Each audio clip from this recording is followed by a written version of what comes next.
MG has been ahead of the electric car game for a while now, and they now want a piece of the premium electric car segment. With this, they have launched the IM sub-brand in China, and in UK it has been launched under the MG naming. This is their first car.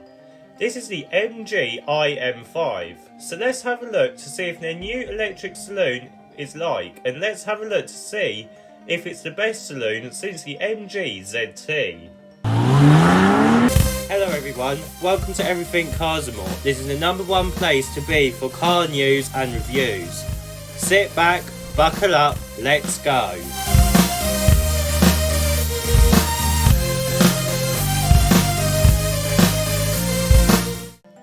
So let's start with the design at the front of the MG IM5, and to start with, it looks nothing like an MG.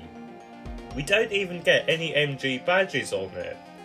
We get these curvy and big headlights with LED technology in them, and these look elegant and sleek. Lower down we get a discreet central air vent and these big but very slim side vents give it the impression of a very wide mouth on this car. It looks a bit like a Tesla, but better in my opinion. You also get the IM badge too. Moving around to the side, and we get a very sleek and smooth design. To start with, there are no sharp creases along the sides, and we get these curvy windows giving it a sleek and almost timeless look to it. Something that is very not like MG. The door handles are flush, and we also get this hidden camera for your blind spot. You also get cameras in the door mirrors too.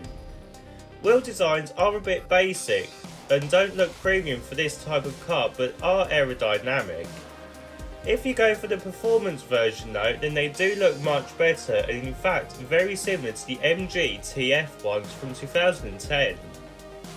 Moving around to the back, and we get a sleek and almost Aston Martin-esque design with this black bar.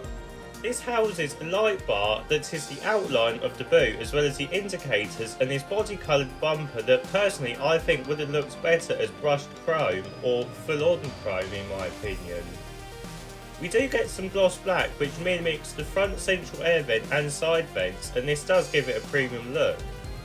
We do get the MG lettering though, albeit in the IM font, which is a bit odd really.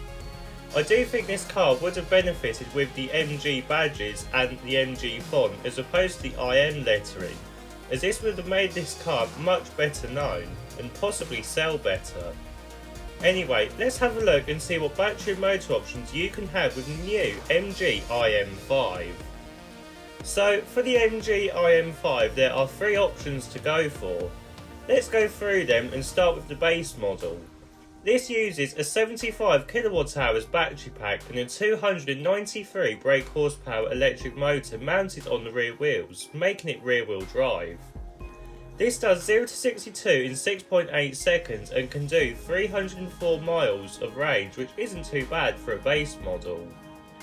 The next model is the long range version, and this uses a bigger 100 kWh battery pack, but also a more powerful motor at 405 brake horsepower. This can do 0 to 62 in 4.9 seconds, which is quite quick, but the range is the best at 441 miles, which is very decent and almost as good as a petrol equivalent of this size. The final version is the performance version, and this uses the same 100 kWh battery pack, but this time it has a dual motor setup giving it 4-wheel drive and a huge 748 brake horsepower. This can do 0 to 62 in a very quick 3.2 seconds, and the range isn't too bad either at 357 miles, so this would probably be the best one to go for if you can afford it. Talking of price, the MG IM5 starts at £39,450, which is a lot for an MG, but it is about right for these types of cars, for example the Tesla Model 3 and the Volkswagen ID7. The Audi A4 e-tron and the BMW i3, as well as the Mercedes C-Class with EQ technology, will all be about the same too.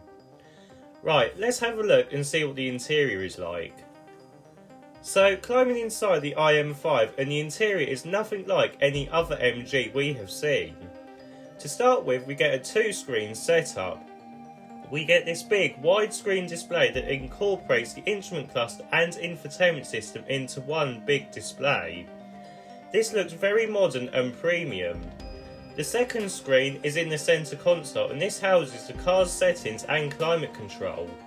Both of these systems work very well and are quite easy to use once you get used to it. It does get a bit fiddly though, as some things can be on both screens. We do get a lot of swoopy elements in this car too, as well as a lot of vegan leather, making it feel more premium than any other car in its class.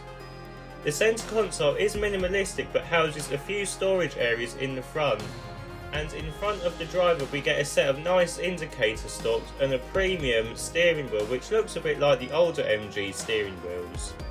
The seats are very supportive but also comfy, with a ventilated function too, a first for an MG. The overall fit and finish isn't too bad, but you can easily look past this because of the design. The ergonomics are okay too, considering the layout. Right, let's have a look and see what the rear seats are like. Climbing into the back of the MG IM5, and headroom isn't too bad because of this huge glass roof, but legroom isn't the best. Now, whilst there is a lot of space, the position you sit in isn't the best. This is because of the batteries being stored under the floor, which raises the floor quite high, making the seat feel quite low. This means you sort of sit in a squatted position which won't be comfy for long journeys. And this isn't just a problem on the IM5, other cars like the Mercedes EQA for example have this exact same problem. On the plus side note, it does feel premium in the back, and we do get an armrest as well as some air vents and USB-C ports. Right, let's have a look and see what the boot space is like. So, going round to the boot, and you are welcomed with a good hatchback style opening, which means it will be very easy to get items in, unlike a Tesla Model 3 for example. In terms of size, it is 457 litres of space, which is the same as other rivals. If you fold the seats down, then it does increase to 1,290 litres. You also get a front boot for your charging cables too, and this is 18 litres in size, so it's not too bad then. So in summary, what do I think of the new MG IM5? Well, it is an MG to start with, which means you get a 7-year warranty as well as a decent battery range that is quite accurate going by MG's history of electric cars. The style is quite decent and premium looking, as too is the interior, giving it a premium feel that we have never seen from MG before. The practicality isn't too bad, but for an adult doing a long journey in the back it will be a bit uncomfortable, but children will be fine. Practicality in the boot is also fairly good. This type of segment is getting very tight with all the cars in it, and all of them are great. Is it better than them though, this IM5? Well, that's a difficult decision, but is it a true successor to the MG ZT of the past? Well, it feels like a completely different league from that car, and I would say it is a good successor to that car and is definitely worth looking at for sure.